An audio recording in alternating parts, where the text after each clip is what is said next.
আপনারা আমার পাশে যে গাছটি দেখতে পাচ্ছেন এটা অ্যালোভেরা বা ঘৃতকুমারী নামে পরিচিত। তো এই অ্যালোভেরার উৎপত্তি উত্তর আফ্রিকা এবং আরব উপদ্বীপ এছাড়াও ভূমধ্যসাগরীয় অঞ্চলে, এটা ধীরে ধীরে এশিয়া মহাদেশে ছড়িয়ে পড়ে। তো এই অ্যালোভেরার যে আমরা দেখতে পারি, তো এর মধ্যে 99% পানি থাকে যা হাইড্রেশন দূর করে ত্বকের। তো আমাদের দেশের মেয়েরা এবং বিশ্বের বিভিন্ন দেশের মেয়েরাই এখন এটাকে স্কিনের যত্নে ব্যবহার করে থাকেন। এটা ব্রণ দূর করে, এছাড়াও এর মধ্যে যে উপাদান রয়েছে তা ত্বকের পুড়ে যাওয়া স্থানের বা যে কোনো ধরনের কালো দাগ দূর করতেও সাহায্য করে। এর মধ্যে vitamin A, C, E, B1, B2, B3 বা নায়াসিন থাকে, এছাড়াও B12 থাকে যা আমরা সাধারণত উদ্ভিদের মধ্যে দেখতে পারি না। অ্যালোভেরার জেল যে আছে সেটা যদি আপনারা নিয়মিত পান করেন তাহলে ডায়াবেটিস নিয়ন্ত্রণ হবে।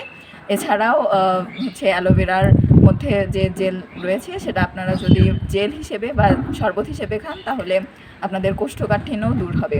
সুতরাং আপনারা এভাবে ছাদেও অ্যালোভেরা লাগিয়ে এর থেকে উপকারিতাগুলো নিতে পারেন। ধন্যবাদ।